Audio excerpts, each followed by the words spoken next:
जम्मू कश्मीर के पहलगाम में जो हुआ उसे दुनिया ने देखा कि कैसे आतंकियों ने मासूम लोगों की जान ली, वो भी उनका धर्म पूछकर। आतंकियों को पता चला कि सामने वाला हिंदू है तो उसकी जान ले ली गई। लेकिन अब वक्त बदले का है। जो हिंदुस्तान लेगा आतंकियों से लेगा, उसके आका पाकिस्तान से लेगा। अब हिंदुस्तान का बदला दुनिया देखेगी। जम्मू कश्मीर के पहलगाम में जो कुछ हुआ वो पूरी दुनिया में चर्चा का विषय है और देश के 145 करोड़ लोग अब ये मांग कर रहे हैं कि जिन लोगों ने बेकसूर लोगों की जान ली उनके सर कलम कर दिए जाएं। उनके सर हमें चाहिए। जिन 28 परिवारों को उजाड़ दिया आतंकियों ने, उन परिवारों का ही दर्द ये नहीं है बल्कि पूरे देश के लिए ये दुख की बात है। और अब मांग हो रही है उन आतंकियों को सबक सिखाने की। और पाकिस्तान जो कि आतंक को पालता है, न सिर्फ पालता है बल्कि भारत के खिलाफ साजिशें रचता है, उस पाकिस्तान को सबक सिखाने की। आप याद कीजिए, उरी अटैक 2016 में हुआ था। मात्र 10 दिन के अंदर भारत सरकार के इंस्ट्रक्शंस पर सेना ने उसका जवाब दे दिया सर्जिकल स्ट्राइक करके। फिर आ जाइए पुलवामा अटैक 2019 की घटना, जब हमारे जवानों की शहादत हुई थी। ऐसे में मात्र 12 दिन बाद एयर स्ट्राइक के जरिए हमने आतंकियों को नस्तानाबूद कर दिया, उनके ठिकानों को खत्म कर दिया। 28 परिवार उजड़ गए हैं। हर कहानी आपके दिल को झकझोर कर रख देगी, आंखों को नम कर देगी। एक शैलेश नाम के शख्स भी गए थे जिन्हें आतंकियों ने गोली मार दी। अब शैलेश का परिवार पीछे से नम आंखों के साथ इंसाफ की मांग कर रहा है। मात्र छोटा सा बच्चा, बमुश्किल 8 से 10 साल उम्र है, कैसे उस दिन की घटना को बयां कर रहा है। सुनेंगे तो आपका भी कलेजा कांप जाएगा। साथ ही पत्नी भी बता रही है कि उस दिन हुआ क्या था। सुनिए। हमने पहलगाम में 5 पॉइंट देखे थे। उसमें जो मिनी स्विट्जरलैंड है सबसे टॉप वाला था। उधर हम गए थे, 10-15 मिनट ही रहे थे। भूख लगी थी तो खाना खा रहे थे, तभी गन फायरिंग की आवाज आई थी। हमें लगा कुछ हुआ था। हमने पूछा भी वो रेस्टोरेंट वाले से कि क्या हुआ, उन्हें भी कुछ नहीं पता था। तो जब वो आतंकवादी ज्यादा गोली मारी है तब सबको पता चला कि टेररिस्ट घुसा है, तो हम छुप गए। उन लोगों ने ढूंढ लिया। हमको तो वो 2 दिखे थे और एक ने आके बोला मुसलमान अलग हो जाओ और हिंदू अलग हो जाओ, जेंट्स खाली। और बाद में हिंदू के सारे जेंट्स को गोली से मार दिया।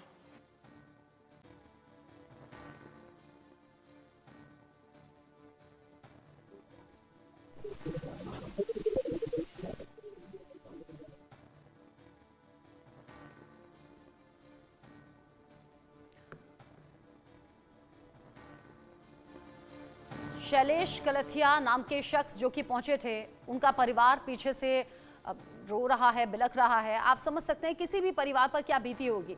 किसी की नई नई शादी हुई थी, चंद दिन बाद वो हनीमून मनाने, कुछ अच्छे पल बिताने अपने साथियों के साथ में गए थे। कुछ लोग ग्रुप में गए थे, कुछ लोग फैमिली के साथ में अच्छा टाइम एंजॉय करने के लिए गए थे। लेकिन किसी को ये अंदाजा नहीं था कि ऐसा आतंकी हमला हो जाएगा। हाल के सालों में हुआ ये सबसे बड़ा आतंकी हमला है जिसमें आम लोगों को, निर्दोष लोगों को निशाना बनाया गया। इस पर मैं बात करूंगी, रिपोर्ट भी आगे आपको दिखाएंगे। लेकिन उससे पहले मुकेश त्यागी मेरे साथ में जुड़ गए हैं, बीजेपी के प्रवक्ता हैं। साथ ही साथ मेजर जनरल रिटायर्ड राजन कोचर जी मेरे साथ में है, डिफेंस एक्सपर्ट के तौर पर। एसके सूद जी हैं जो कि पूर्व एडीजी हैं बीएसएफ। आलोक मेहता सर हैं जो कि एडिटोरियल डायरेक्टर हैं आईटीवी ग्रुप। आप सभी का इंडिया न्यूज पर स्वागत। जिस तरीके से घटना घटी है, मेजर जनरल कोचर, सबसे पहले मैं आप ही से पूछना चाहूंगी, क्योंकि हमने शुरुआत में ही कहा उरी अटैक देखा है हिंदुस्तान ने, फिर पुलवामा अटैक भी देखा है, लेकिन हमने ये भी देखा है कि मात्र 10 दिन के भीतर, 12 दिन के भीतर मुंहतोड़ जवाब दिया गया है। अब देश भर में ये मांग उठ रही है कि इस घटना का बदला, जो पहलगाम में आतंकियों ने दहशतगर्दी मचाई है, इसका बदला कब, कौन सा वक्त आएगा जब सर्जिकल स्ट्राइक होगी या एयर स्ट्राइक? देखिए रचना जी, ये साफ है। आज प्राइम मिनिस्टर का आपने एड्रेस सुना होगा मॉर्निंग में बिहार से, और वो पहली बार अंग्रेजी में भी एक पब्लिक मंच में बोले हैं, और तो उसको मैसेज लाउड एंड क्लियर है। और इंटरनेशनल कम्युनिटी के लिए भी ये मैसेज है कि भारत चुप नहीं रहने वाला है और इसका मुंह तोड़ जवाब, और इस तरीके का जवाब होगा जो शायद पुलवामा या उरी से भी एक लेवल हाई हो, उससे और भयानक जवाब होने वाला है। तो अभी इसको मिलिट्री ऑप्शन जो है हमारे पास, देखिए हम फौज में, क्योंकि मैं रहा हूं, मैं आपको बता सकता हूं कि जितनी भी प्लानिंग होती है पाकिस्तान के टारगेट्स की वगैरह, वो पहले से ऑलरेडी हो रखी है।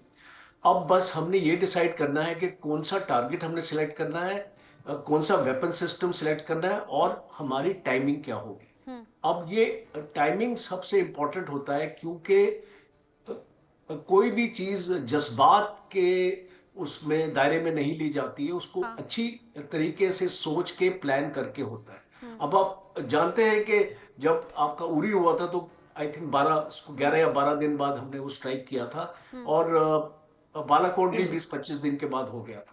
तो ये इसी टाइम फ्रेम में मुझे ऐसा लग रहा है कि आप प्लस माइनस 30 डेज मान के चलिए, तो उसके अंदर ये एक्शन होगा। ठीक कहा, बिहार जाना था पीएम मोदी को और उनके जाने से पहले ही ये कयास लगाए जा रहे थे कि भले ही धरती बिहार की रहेगी लेकिन पाकिस्तान को कड़ा संदेश जाएगा। और ठीक कहा आपने, अंग्रेजी में भी जो उनका संबोधन था वो अलग अलग देशों तक और राष्ट्र प्रमुखों तक पहुंचा, क्योंकि जैसे ही ये घटना सामने आई थी अलग अलग राष्ट्र प्रमुखों ने यह आश्वासन दिया था कि हम इंडिया के साथ में हैं। कई नेताओं ने बात भी की थी, अमेरिका ने कहा था कि इस मुश्किल घड़ी में हम भारत के साथ में हैं, और प्रधानमंत्री ने बता दिया कि सजा मिलेगी और मिलकर रहेगी, आतंकी कहीं भी छिप जाएं उन्हें ढूंढ ढूंढ कर मारा जाएगा। लेकिन आज के इस टाइम में जब आम लोगों को टारगेट किया गया, उनका धर्म पूछा गया, उनका नाम पूछा गया, तो आज की डेट में लोग याद कर रहे हैं कैसे यहूदियों को निशाना बनाया गया था, कैसे हिटलर ने यहूदियों को निशाना बनाया और कैसे इजराइल ने बाद में उसका जवाब भी दिया था, उसका बदला लिया था। आज की डेट में लोग यही मांग कर रहे हैं और ये कह भी रहे हैं, हिंदुओं को छेड़ोगे तो वो छोड़ेंगे नहीं। रिपोर्ट देख लेते हैं, उसके बाद बाकी मेहमानों का रुख करेंगे।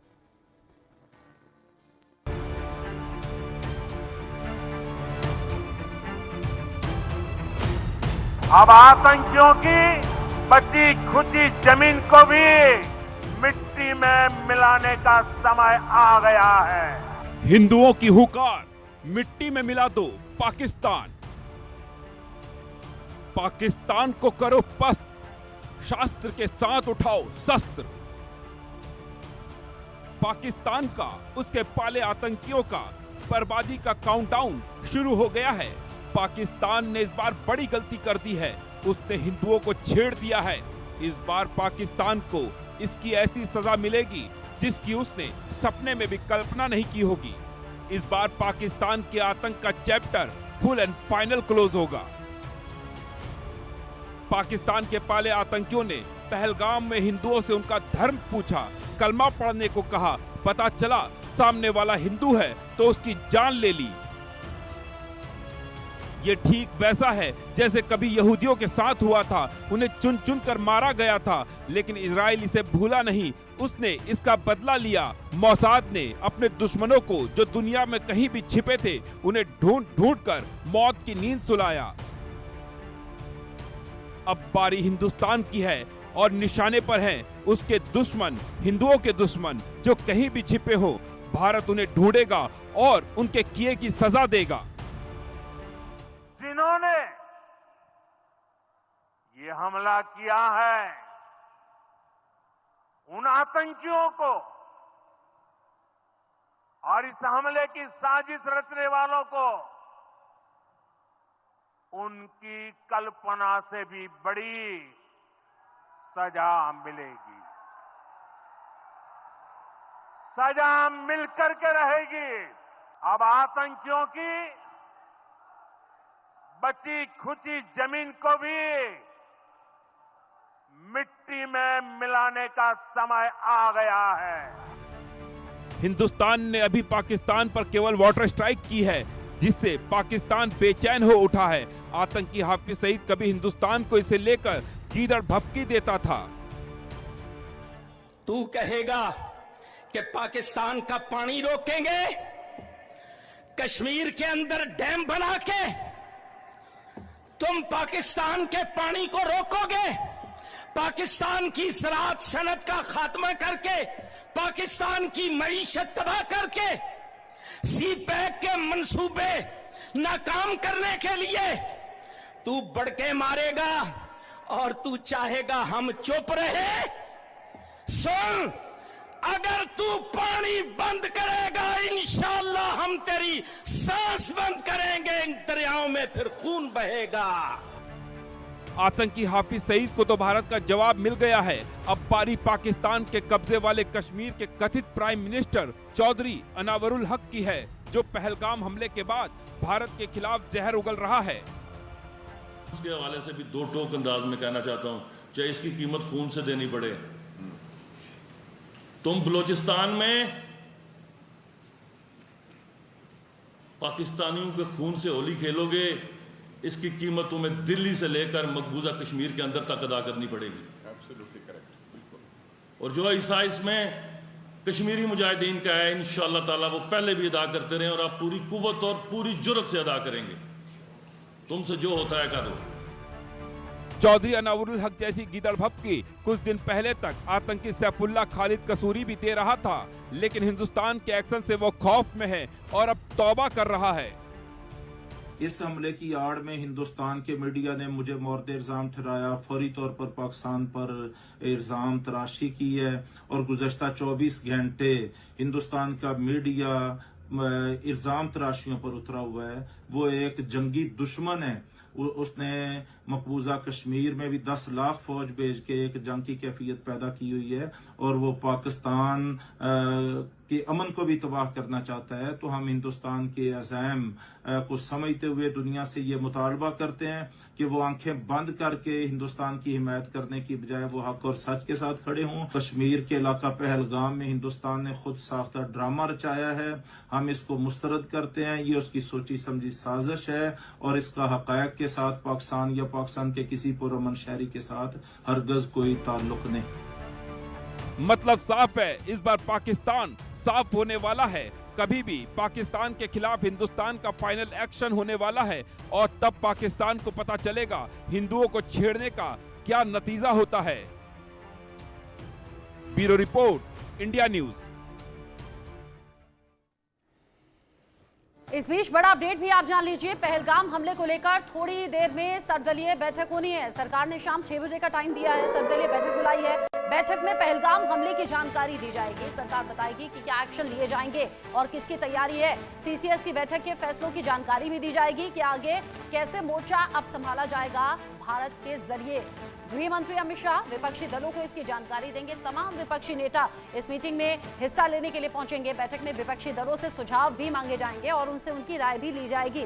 तमाम ऐसे विपक्षी लीडर्स हैं जो बता रहे हैं और ये कह रहे हैं कि इस घड़ी में हम सरकार के साथ हैं, सरकार के फैसलों के साथ में हैं। सीसीएस की बैठक जो कि खास रही, उसके बारे में जानकारी अब गृह मंत्री अमित शाह विपक्षी दलों को, उनके लीडर्स को देने वाले हैं। पहलगाम हमले को लेकर बड़ी मीटिंग्स का दौर लगातार जारी है। हमले वाले दिन से लेकर आज तक मीटिंग्स पर मीटिंग्स हुई हैं और उसके बाद में ही गृह मंत्री अमित शाह पहुंचे भी थे पहलगाम में और आगे की तैयारियों को लेकर बड़ी मीटिंग्स चल रही हैं। जैसा हमने शुरुआत में ही कहा, उरी हमला, साथ ही साथ पुलवामा अटैक, हिसाब बराबर किया गया है और इस हिसाब के साथ ही आगे अगले इंतकाम की बारी है। फैसलों की जानकारी सर्वदलीय मीटिंग में दी जाएगी और तमाम विपक्षी लीडर्स इस मीटिंग का हिस्सा रहेंगे।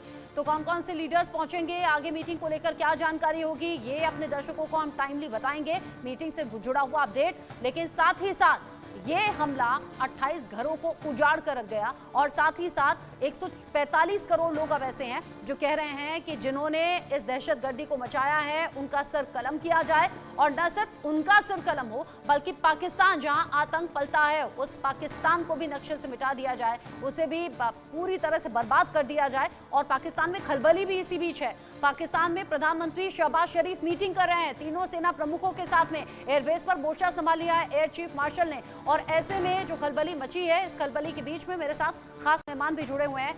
AK सूद जी, जो पाकिस्तान में खलबली और बेचैनी है वो जायज है, होनी चाहिए, लेकिन वो नहीं होना चाहिए था जो पहलगाम में हुआ है। हाल के सालों में ये आम लोगों पर हुआ सबसे बड़ा आतंकी हमला। निर्दोष निहत्थे बेगुनाह लोगों को मार दिया गया। भारत अब किस तरीके से जवाब दे? पहले तो मेरा नाम SK सूद है, नॉट AK सूद।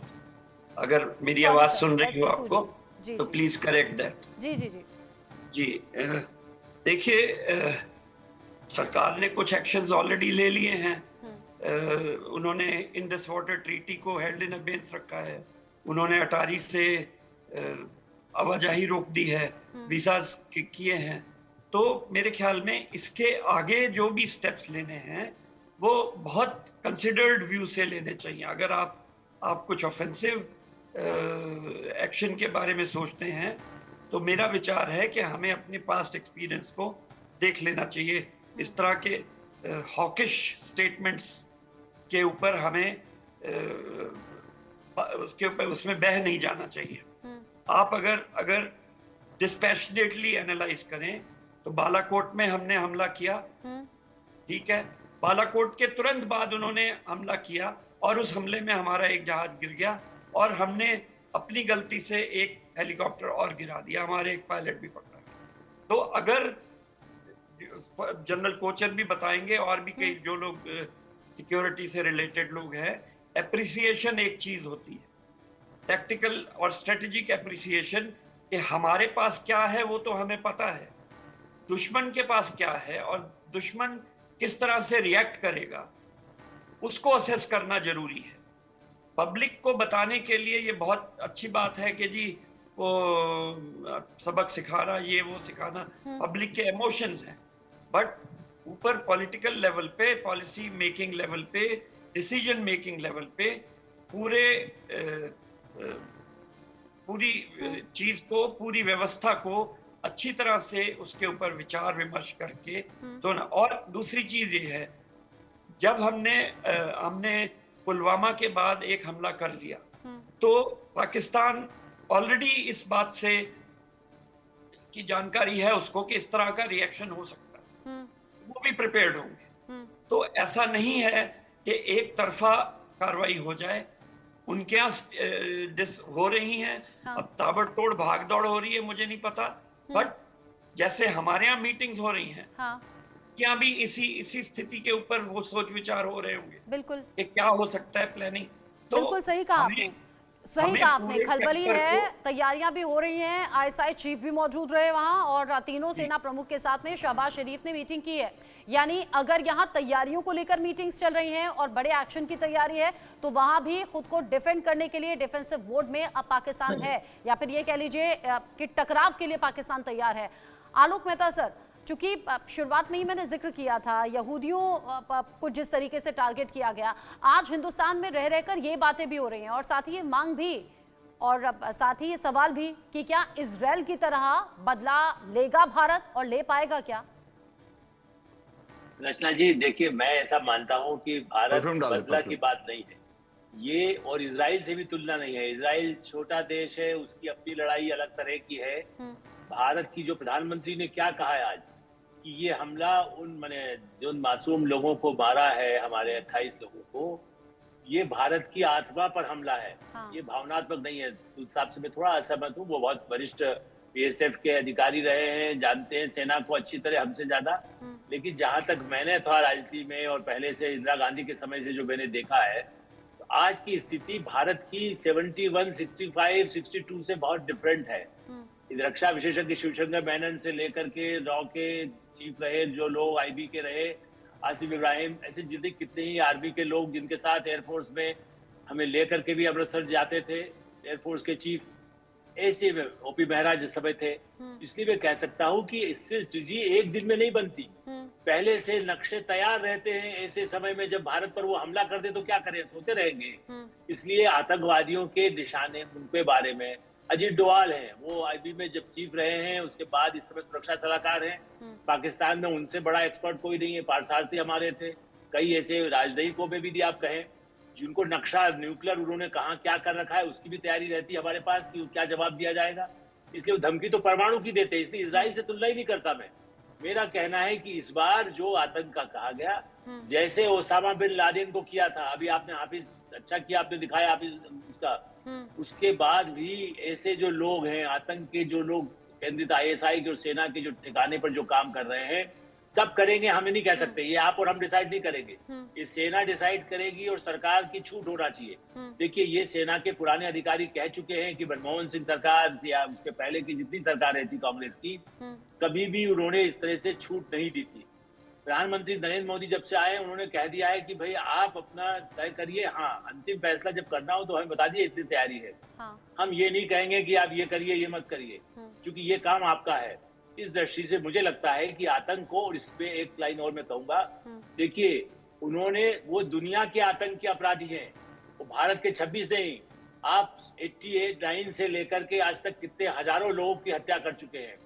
क्लिंटन जब आए थे 2000 में, 25 साल पहले, सूद साहब को याद होगा, तब तो बीएसएफ में रहे होंगे, एक साथ 30-40 सिखों की एक साथ नरसंहार हत्या की थी। ये कोई पहली बार नहीं है, उस समय नहीं सरकार कर सकी, अटल जी की सरकार रही होगी, लेकिन आज स्थिति ये नहीं है। आज ये तय है, चूंकि अमेरिका हमारा साथ देने को तैयार बैठा है, रूस तैयार बैठा है, इजराइल तैयार बैठा है, सऊदी अरब भी अब उसको जो भीख मांगता है, भाड़े के टट्टू। आप देखिए, एक बात मैं और बताऊंगा, शायद सूद साहब ने देखा हो, जो बलूचिस्तान में जिस तरह का विद्रोह हुआ है और तैयारी बैठी है, और नायला कदारी जो वहां की वजीर आजम जिसको कहते हैं वो लोग, वो कहती हैं कि भाई देखिए, ये तो किराए पर, जियाउल हक के जमाने से किराए पे भेजते हैं, 10,000 सेना के नाम पर आतंकी हो जाए सेना को, जाके फिलिस्तीनियों को मारा है। उन्होंने केवल हिंदुओं को नहीं मारा है, उन्होंने 4 लाख लोग अफगानिस्तान में मारे हैं, 30 लाख लोग बांग्लादेश में मारे हैं, 2 लाख बलूचिस्तान में मार चुके हैं। तो दुनिया में जहां उनको पैसा दे दीजिए, भाड़े के जो माफिया होते रहते, तीसरा ड्रग्स का धंधा सबसे बड़ा पाकिस्तान से चलता है।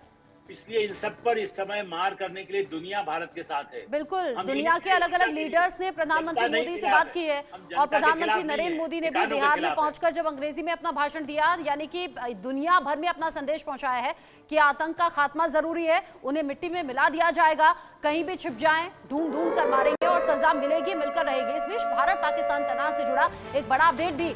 कल पहलगाम जाएंगे भारतीय आर्मी चीफ, कल पहलगाम का दौरा करने वाले हैं उपेंद्र द्विवेदी, ये जानकारी मिल रही है। ऐसे में उपेंद्र द्विवेदी का पहलगाम में जाना, वो भी इन हालात के बीच में, इससे पहले गृह मंत्री अमित शाह भी पहुंचे थे। भारत पाकिस्तान तनाव के बीच में क्या ये किसी बड़े एक्शन का इंडिकेशन है? क्योंकि प्रधानमंत्री ने आज संदेश दिया है, और ये कड़ा संदेश पाकिस्तान तक पहुंचा है कि आतंक को मिट्टी में मिला दिया जाएगा, बेकसूर बेगुनाह लोगों को मारा गया है, उसका बदला होगा, उसका इंतकाम होगा। और कल पहलगाम भारतीय आर्मी चीफ पहुंचेंगे। इस बीच मुकेश त्यागी जी भी मेरे साथ में हैं, उनका रुख करूं उससे पहले सीनियर कुलीग अजय जांड्याल मेरे साथ में जुड़ गए हैं। अजय, बड़ा एक्शन होगा, ये इंडिकेशंस लगातार मिल रहे थे। गृह मंत्री अमित शाह जैसे ही हमले की खबर मिली तुरंत पहुंचे, और अब कल दौरा भारतीय आर्मी चीफ का भी, यानी कुछ बड़ा होने वाला है। देखिए रचना, बिल्कुल आपको बता दूं कि सेना प्रमुख जो हैं वो कल पहलगाम पहुंचेंगे, और पहलगाम में वो मुलाकात करेंगे अपने ग्राउंड कमांडर्स के साथ, जो स्थिति है उसका जायजा लेंगे, किस तरह से ऑपरेशन चल रहा है, किस तरह से जम्मू कश्मीर में मौजूद आतंकियों का सफाया होगा, और उसके साथ साथ सरहद पर क्या तैयारी है, इस चीज़ को भी पूरी तरीके से देखा जाएगा, और होना भी चाहिए। आपको बता दूं, जिस तरीके से आज प्रधानमंत्री ने इंडिकेशन दी है, दुनिया के तमाम देशों का शुक्रिया क्या है कि आपने इस कठिन समय में जो भारत के साथ खड़े होकर आतंकवाद के खिलाफ जो आवाज उठाई है, उस चीज को कहीं ना कहीं प्रधानमंत्री ने दुनिया का शुक्रिया किया है। मगर उसके साथ साथ लोगों को, देश के 130 करोड़ लोगों को कहा है कि आप निश्चिंत रहिए, हर एक आतंकवादी और उन आतंकवादियों के पीछे जो खड़ा है उसके खिलाफ कार्रवाई होगी, और इसके खिलाफ कार्रवाई कर इस चीज को सुनिश्चित किया जाएगा कि इन हत्याओं का बदला लिया जाए, और उन मासूम लोगों की जिनकी निर्मम हत्या की गई है उनको बख्शा नहीं जाएगा, जिन लोगों ने इसके पीछे काम किया है। और उसी के बाद से लगातार आप देखें तो लगातार हलचल तेज हो गई है, चाहे वो लाइन ऑफ कंट्रोल का इलाका हो, अंतर्राष्ट्रीय सीमा का इलाका हो, या फिर जम्मू कश्मीर में तमाम जो इलाके हैं वहां पर सुरक्षा व्यवस्था को कड़ा कर दिया गया है। सुरक्षा कड़ी कर दी गई है, एलओसी पर हलचल तेज है। यहां भारत सरकार की तरफ से अब एक्शन की तैयारी है, और उधर पाकिस्तान में भी हलचल बढ़ गई है। जैसा हमने दिखाया इससे पहले कि कैसे शहबाज शरीफ ने मीटिंग बुला ली है, और अब जगह जगह मुस्तैदी की बात सामने आ रही है। अजय, नजर आप बनाए रखिएगा, बहुत शुक्रिया आपका इस पूरे जानकारी को दर्शकों तक पहुंचाने के लिए। तो आर्मी चीफ कल जा रहे हैं पहलगाम। मुकेश जी, इससे दर्दनाक और इससे खौफनाक भला क्या होगा?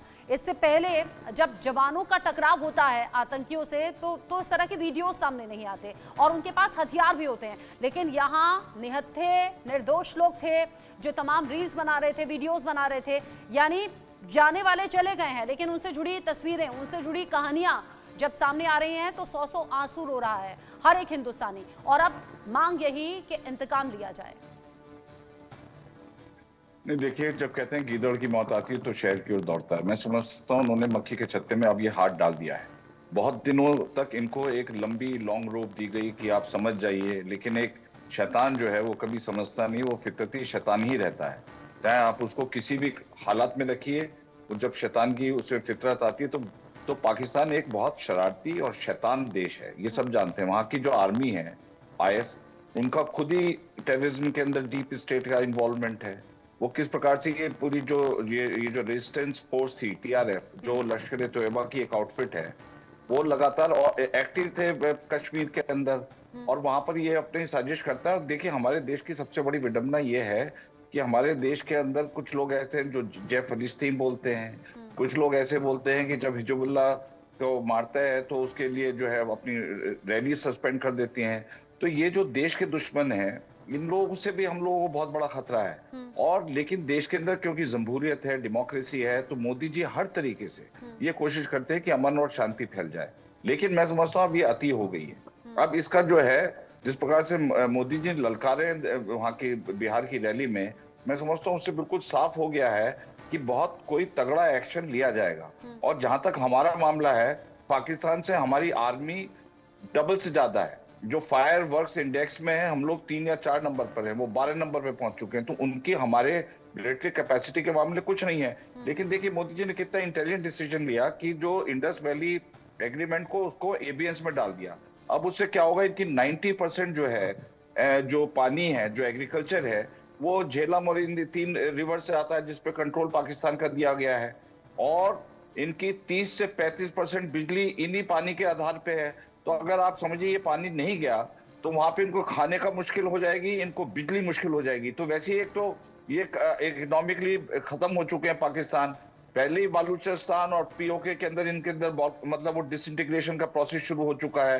बांग्लादेश 1971 में टूट चुका था। मैं समझ रहा हूँ कि पाकिस्तान ने एक अपनी ऑबिचुरी लिख दी है कि अब हमको इस पूरे नष्ट नाबूद होना है, क्योंकि मिलिट्री के कुछ वहां के जनरल जिनके पैसे जेबें भरी जाती हैं इन वॉर के माध्यम से, आतंकवाद के माध्यम से, वो हमारे यहाँ जो अलगाववादी गिलानी टाइप के लोगों को वहां पे फंडिंग करते थे कश्मीर के अंदर, तो वो धीरे धीरे जो है उनका समाप्त होता जा रहा है। अब ये 370 खत्म हो गया, तो उनको लग रहा है कि भाई लगातार मोदी जी तो जो है वो सोच रहे थे शायद 2024 का चुनाव हार जाएंगे और शायद कश्मीर, तो उनकी बहुत सारी कैलकुलेशंस फेल कर दिए मोदी जी ने। हालांकि जम्मू कश्मीर में कई ऐसी ऐतिहासिक घटनाएं भी घटी हैं, जैसे वहां पर पत्थरबाजी खत्म हो जाना, अमन चैन सुकून आ जाना, छोटे से लेकर बड़े चुनाव तक शांतिपूर्ण तरीके से हो जाना। लेकिन इन सब के बीच ही ये खतरा इतना बड़े तरीके से पनप रहा है, इसका अंदाजा मेजर जनरल कोचर क्यों नहीं हो पाया। और इससे पहले जो आतंकी हमले हुए वो अलग तरीके के थे। कभी ये नहीं पूछा गया आपका नाम क्या है, आपका धर्म क्या है। और अगर मैं मुंबई हमलों का जिक्र करूं तो वहां ये नहीं देखा गया महिला कौन है, पुरुष कौन है, बच्चे कौन है। लेकिन यहाँ स्पेशली हिंदुओं को अलग करके हिंदू पुरुषों को निशाना बनाया गया है। तो इसके पीछे क्या सोच रही होगी या क्या वजह हो सकती है, ये मैं आपसे समझूंगी। लेकिन उससे पहले एक बड़ा अपडेट है। भारत पाकिस्तान तनाव के बीच में एक बड़ा अपडेट। पाकिस्तानी सेना ने पंजाब बॉर्डर पर भारतीय जवान को पकड़ा है। यहाँ पाकिस्तानी रेंजर्स ने बॉर्डर पर BSF जवान को पकड़ा है। जवान की आंखों पर पट्टी बांधी है, तस्वीर उसकी सामने आई है। पाकिस्तानी रेंजर्स जवान को अपने साथ में ले गए हैं। यानी हिमाकत जो है पाकिस्तान की तरफ से वो रुक नहीं रही, थम नहीं रही। ये तस्वीर देखिए सामने आई है। पाकिस्तानी रेंजर्स जवान को अपने साथ मिले गए हैं। भारत पाकिस्तान तनाव के बीच में ये एक और बड़ा अपडेट है। पाकिस्तानी सेना ने पंजाब बॉर्डर पर BSF जवान को पकड़ा है। और ये जो तस्वीरें हैं ये भी सामने आई हैं। मेजर जनरल कोचर, ये सब हो क्या रहा है?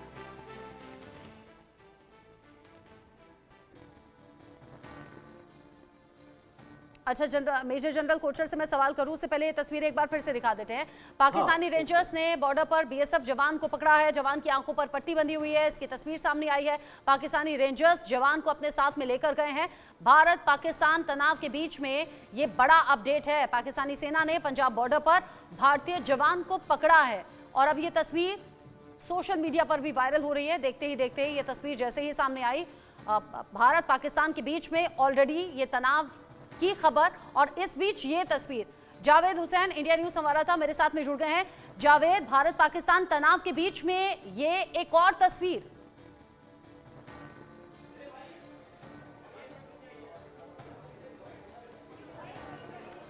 जावेद,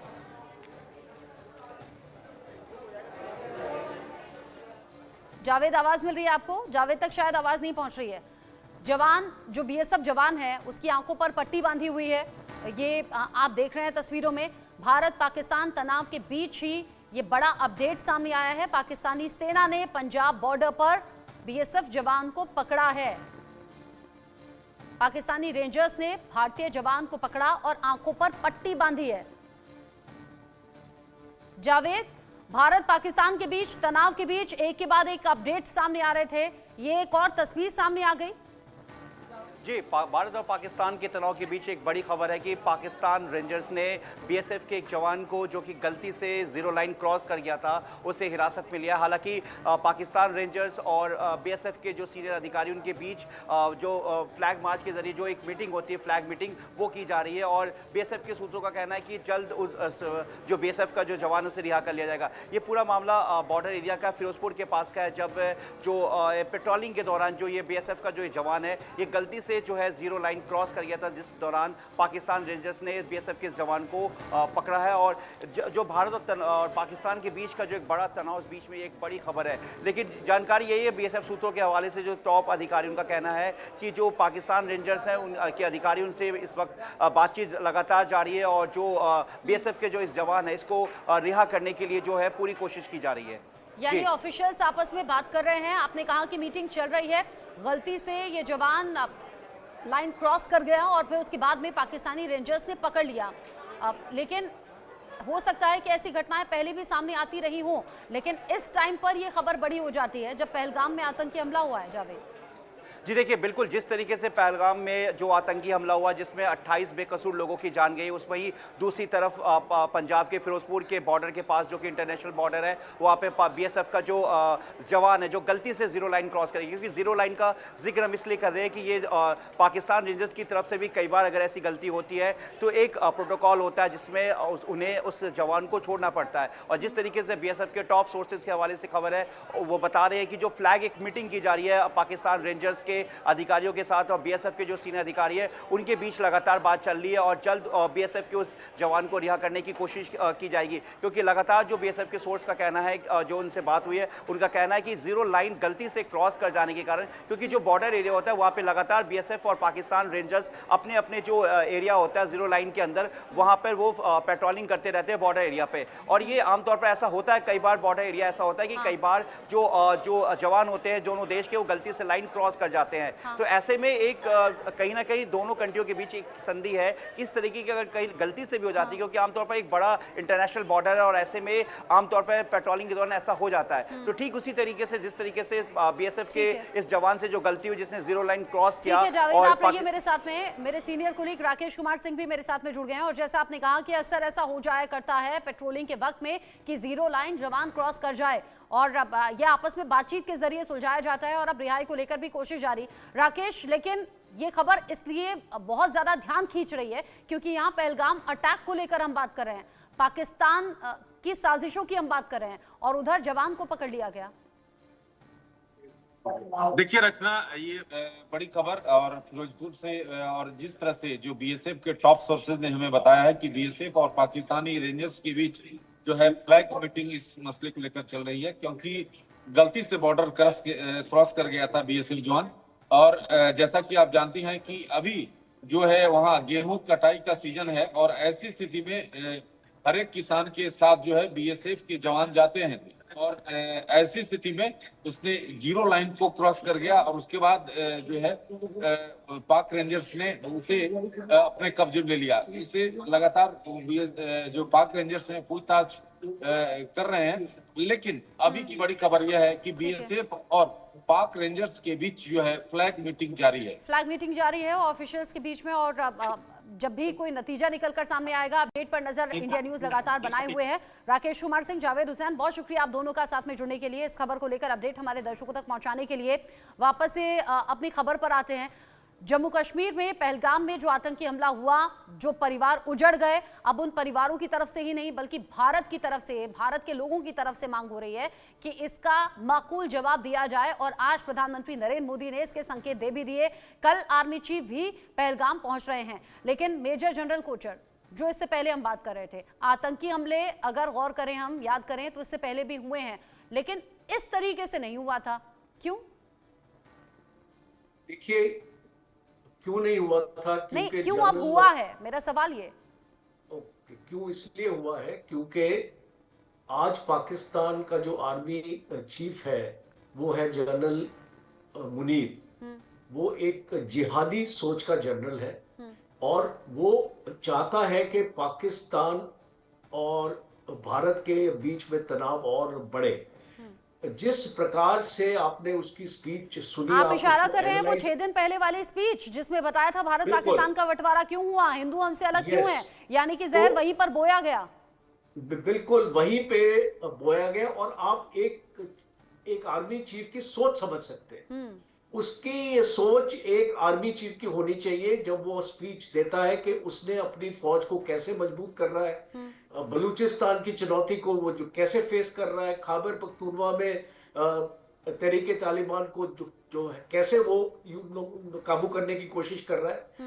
बट ये इन बातों का तो जिक्र ही नहीं है। वो एक इसको ऑब्सेशन में जिसको बोलता हूं कि उसका ऑब्सेशन है कश्मीर, और वो कश्मीर को जगलर वेन बोलता है। जब कश्मीर पाकिस्तान का हिस्सा ही नहीं है तो जगलर वेन कैसे हो सकता है? दूसरा, वो हिंदू मुस्लिम्स के बीच में जहर डालने की कोशिश कर रहा है। और तीसरा, अगर आप जनरल मुनीर का आर्मी का रिकॉर्ड भी देखें, आप अगर उसको फॉलो कर रहे हैं कि वो कैप्टन से लेके जनरल जो उसकी जर्नी है, जितने भी कोर कमांडर्स थे वो नहीं चाहते थे कि जनरल मुनीर चीफ बने। जनरल बाजवा भी नहीं चाहता था कि जनरल मुनीर चीफ बने। और ये पूरी सियासत का खेल है। और आज आपने देखा, आपने पिछले महीने देखा कि पाकिस्तान के जो ऑफिसर्स थे, junior officers, colonel and below, वो बगावत कर रहे थे जनरल मुनीर की लीडरशिप को लेके कि वो नहीं चाहते थे कि जनरल मुनीर चीफ कंटिन्यू करे। वो बिकॉज वो जिस टाइप के डिसीजंस लेते हैं और जिस टाइप का वो जो ये उनका नाम जनरल मुनीर नहीं होना चाहिए, मौलवी मुनीर होना चाहिए। और इसीलिए जो ये तनाव है, देखिए ये जो भी टेररिस्ट अटैक हुआ है इसको ऑर्डर्स रावलपिंडी से सीधा इसको मिले और इसीलिए हम इसका नतीजा अभी देख रहे हैं। और अभी जो लेटेस्ट जो न्यूज आ रही है कि पाकिस्तान आर्मी अपने आप को मोबिलाइज कर रही है। पाकिस्तान आर्मी ने अपने जवानों की छुट्टी बंद कर दी है और जो भी उनके जवान है उनको रिकॉल किया जा रहा है। पाकिस्तान की एयर स्पेस बंद हो गई है। ये सारे आपको इंडिकेशंस है कि पाकिस्तान कुछ ना कुछ भी तैयारी आप कह रहे हैं सीधा रावलपिंडी से इसके आदेश मिले और यहाँ इस आतंकी हमले को अंजाम दे दिया गया। सबसे जहरीली बात यह है, सबसे ज्यादा फिक्र और दुखद बात यह है कि यहाँ पर लोगों के नाम पूछे गए, उनका धर्म पूछा गया। अगर किसी ने मुसलमान बता भी दिया था तो उससे कहा गया कि कलमा पढ़कर दिखाओ और बताओ। खबरें ऐसी भी हैं कि पैंट तक उतारी गई, ये कंफर्म किया गया कि हिंदू है या मुस्लिम, और फिर सर में गोली मार दी गई। ऐसी कई तस्वीरें हैं, दुखद तस्वीरें हैं जो हम अपने दर्शकों को एज इट इज दिखा भी नहीं सकते।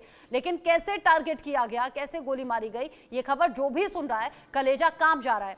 एसके सूद जी, अगर सीधे सीधे रावलपिंडी से इसका आदेश आया तो अब इंतकाम भी तो होना चाहिए ना, क्योंकि यहाँ आम लोगों को, खासतौर से हिंदुओं को निशाना बनाया गया और फिर उन्हें जान से मार दिया गया, खत्म कर दिया गया। अब जवाब भी तो उसी अंदाज में दिया जाए ना। बिल्कुल ठीक है, पाकिस्तान से अगर आदेश आए हैं तो उनसे इंतकाम लेना चाहिए, पर इस फ्रेंजी में हमें ये नहीं भूल जाना चाहिए कि हमारे खुद के बहुत मेजर सिक्योरिटी लैप्स हुए हैं पहलगाम में।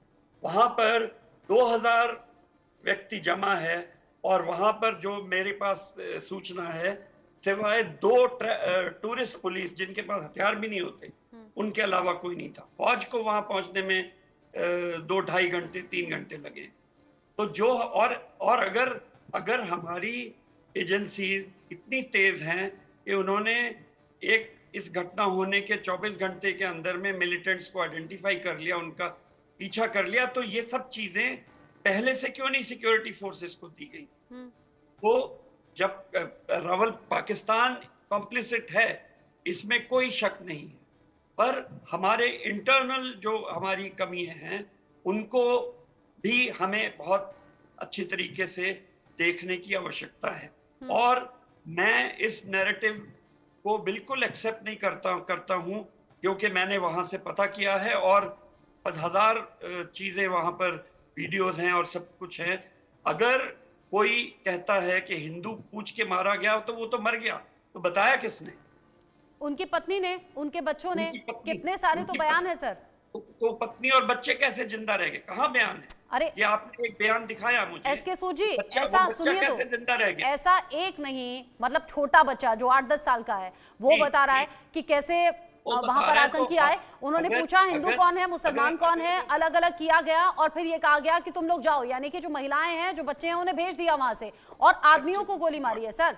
एक व्यक्ति मुसलमान भी मरा है उसमें, वो बचाने के लिए मरा है, जानती हूँ मैं, लेकिन आतंकियों ने टारगेट किया खास तौर से हिंदुओं को। मैं ये साफ साफ कहना चाहता हूँ कि ये जितने भी मीडियाज हैं, चैनल्स हैं, ये इस तरह की बात करके हिंदू मुसलमान वायलेंस को फोमेंट कर रहे हैं। सर एक बात तो बताइए, एक बात बताइए, जो परिवार है जहाँ पर चिराग बुझ गए, ठीक है, मैं बिल्कुल नहीं आपने अपनी बात रख दी, आपने अपनी बात रख दी, मैं समझ गई, कंडेम करता हूँ, मैं समझ गई, ठीक है, इसको कंडेम करता हूँ, ठीक है।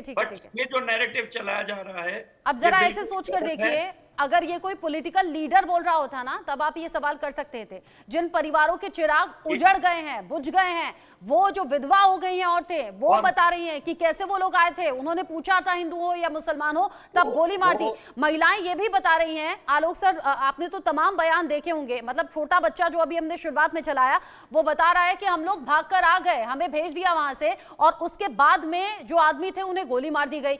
विधवा जो महिलाएं हो गई हैं वो बता रही हैं कि हमें छोड़ दिया गया। एक महिला तो रोकर गिड़गिड़ाकर ये कह रही थी कि भैया मुझे भी मार दो अगर मेरे पति को मार दिया, तो उन्होंने कहा नहीं, तुम जाओ, जाकर बताना अपने मोदी को कि ये सब हुआ है।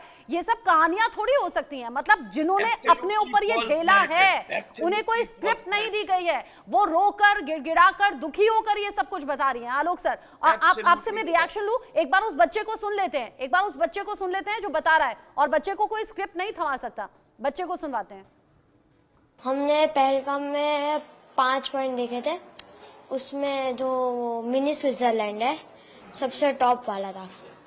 उधर हम गए थे, 10-15 मिनट ही रहे थे, भूख लगी थी तो खाना खा रहे थे, तभी गन फायरिंग की आवाज आई थी। हमें लगा कुछ हुआ था, हमने पूछा भी वो रेस्टोरेंट वाले से कि क्या हुआ, उन्हें भी कुछ नहीं पता था। तो जब वो आतंकवादी ज्यादा गोली मारी है तब सबको पता चला कि टेररिस्ट घुसा है, तो हम छुप गए।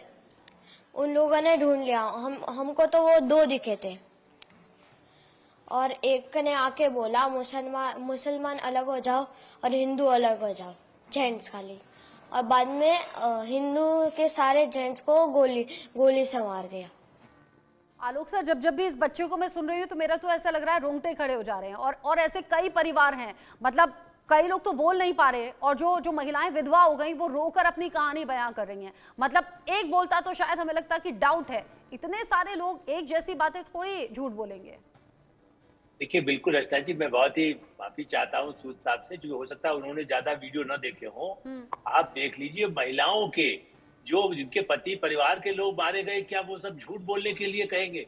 और मैं भी ये कहता हूँ, मीडिया के बारे में ये कहना कि हिंदू, जब सिख मारे गए थे 37 तो क्या लिखा गया था? क्या उनको लिखा गया था मुसलमान मारे गए? देखिए जब भी ऐसे मारे जाएंगे, और पहले एक जमाना था जब सांप्रदायिक दंगे पर ये कहा जाता था कि एक समुदाय ने दूसरे समुदाय को, लेकिन जब पाकिस्तान लगातार आप उनके लोगों के भाषण, हाफिज सईद का नहीं, उनके आर्मी चीफ का, उनके दूसरे लोगों के खुलेआम वो हिंदू मुसलमान की बात कर रहे हैं। इसलिए उन्होंने, और मैं तो आज फिर से कहूंगा, देखिए ये जैसे अभी आपने कहा ना, मौलवी अभी हमारे कह रहे थे कोचर साहब, मैं तो कहता हूँ ये माफिया आर्मी चीफ है। दुनिया में जो भाड़े के टट्टू भेजता है, भाड़े के टट्टू आतंकी भेजता है, जो सेना के लोगों को आतंकी बनाता है, आतंकी को सेना। मुझे नहीं मालूम सूद साहब गए कि मैं मुजफ्फराबाद गया हूँ, और मैंने देखा है कि कैसे कैंप में लोगों को, जैसे होता है ना कैदियों को रख करके, आज से 25 साल पहले की बात है मुशर्रफ के जमाने में सूद साहब, और उनको कैसे रखा करके कैसे कैसे ट्रेन किया जाता है।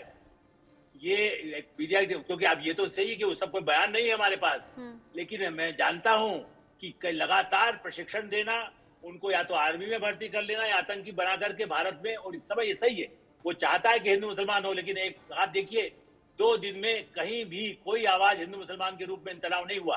प्रधानमंत्री ने इतनी बड़ी आज बड़ी भारी सभा हजारों की वहां कोई एक शब्द ऐसा नहीं बोला जो सूद साफ बोल रहे हैं।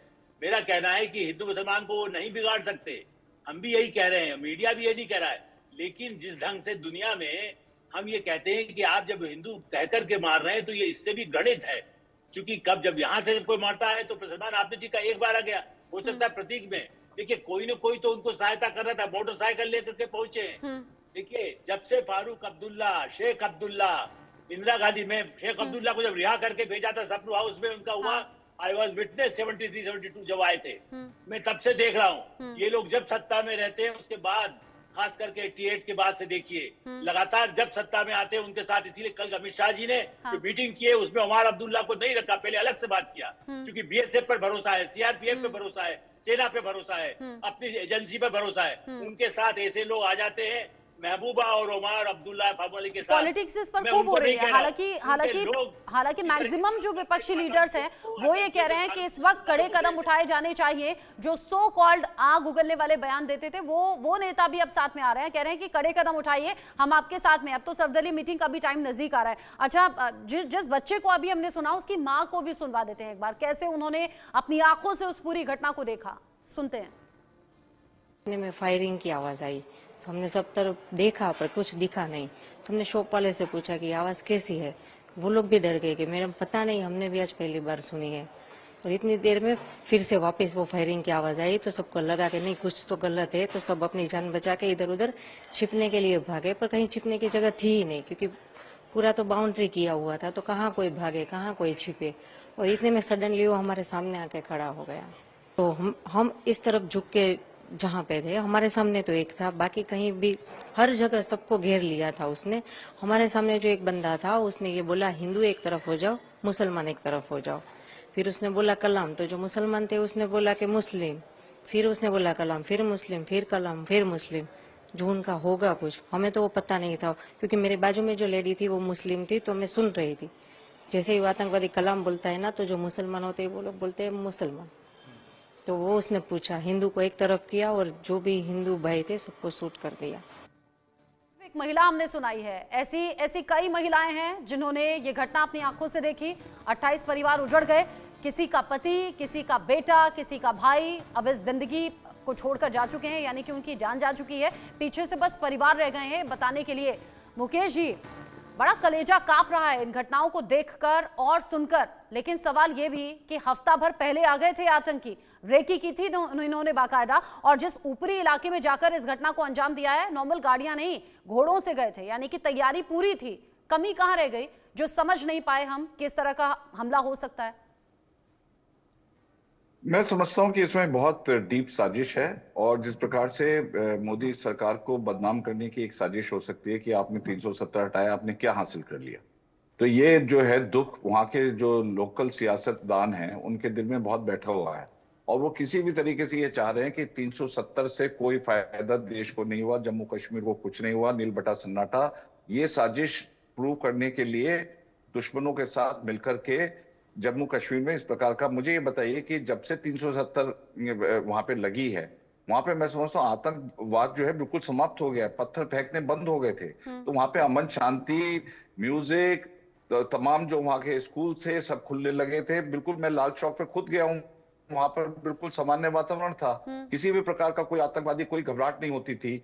लेकिन ये मैं समझता हूँ पाकिस्तान को पच नहीं रहा है, और पाकिस्तान के साथ जैसे मुनीर है, ये तो इनको ओसामा बिन लादेन कहते हैं। तो इनका तो मुझे लगता है जिस प्रकार से वहां पे आपने देखा कि अयूब खान, याया खान और परवेज मुशर्रफ और तमाम वहां के जनरल जो हैं, उनकी महत्वाकांक्षा ये थी कि वहां पे देखिए पॉलिटिकली बहुत खतरनाक कंडीशन में पाकिस्तान, ऑलरेडी इमरान खान जेल के पीछे है, और वहां की जो सियासी वो है वहां पे आर्मी जनरल के हाथ में। तो मैं समझता हूँ कि वो अपना एक वर्चस्व बना रहे हैं कि आप पाकिस्तान का कंट्रोल मैं ले लूं, और ताकि फिर मैं पाकिस्तान का संचालन मैं करूं। तो उन्होंने एक प्रकार, और देखिए इसको कहते हैं हाइब्रिड टेररिज्म, जो इन्होंने किया है ना, इसमें लोकल और बाहर के मिलकर के इन्होंने इसको अंजाम दिया है। तो ये जो हाइब्रिड टेररिज्म, क्योंकि कहते हैं ना कि मेरा मतलब ये अंदर के जो स्लीपर सेल्स हैं वो बहुत एक्टिवली कोलैबोरेट कर रहे हैं, उनका खात्मा करना बहुत जरूरी है। अब अगर आप लेते हैं एक्शन तो ये जाकर के चिल्लाते हैं यूएन में जाकर के कि देखिए मोदी जी ने ह्यूमन राइट्स वायलेशन की हैं,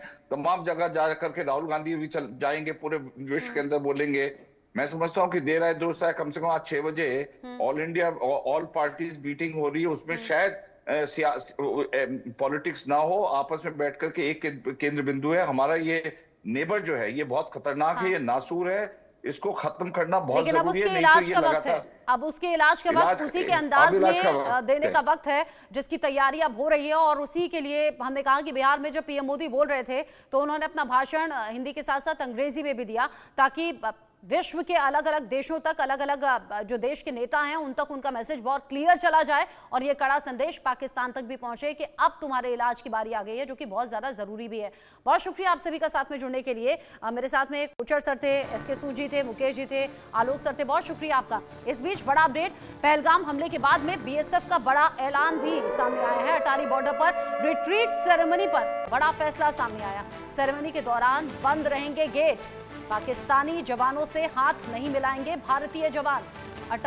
अटारी वाघा बॉर्डर, जहां पर सेरेमनी को देखने के लिए, जो रिट्रीट सेरेमनी होती है उसे देखने के लिए दोनों ही देशों की तरफ से अलग अलग हिस्सों से लोग पहुंचते हैं। वहां बड़ी भीड़ रहती है, जोश बहुत ज्यादा हाई रहता है। लेकिन अब पहलगाम हमले के बाद बीएसएफ ने किया है ये बड़ा ऐलान। अटारी बॉर्डर पर यह बड़ा फैसला सेरेमनी को लेकर किया गया है कि पाकिस्तानी जो फौजी हैं उनसे हाथ नहीं मिलाया जाएगा। रिट्रीट सेरेमनी के दौरान गेट भी बंद रहेंगे। पाकिस्तानी जवानों से हाथ नहीं मिलाने का फैसला, और ये सही भी है, हाथ नहीं मिलाया जा सकता उस पाकिस्तान से जो पाकिस्तान पीठ में खंजर घोंपने का काम बार बार करता हो। और जिस तरीके से पहलगाम की ये घटना सामने आई है वो भुलाए नहीं भूली जा सकती। सिर्फ वो परिवार प्रभावित नहीं हुए हैं, बल्कि देश इस वक्त गुस्से में भी है, इंतकाम की मांग भी कर रहा है। और अब चूंकि अटारी बॉर्डर बंद करने का फैसला भी सरकार ने किया है और इससे पाकिस्तान को बड़ा डेंट भी पहुंचेगा, नुकसान होगा। लेकिन अटारी बॉर्डर पर जो सेरेमनी होती थी अब उस दौरान भी गेट बंद रहेंगे और पाकिस्तानी जवानों से हाथ भी नहीं मिलाएंगे बीएसएफ के जवान। इस खबर से जुड़ा हुआ आगे जो भी अपडेट होगा दर्शकों तक पहुंचाएंगे। एक छोटा सा ब्रेक यहां पर ले रहे हैं, लौटेंगे।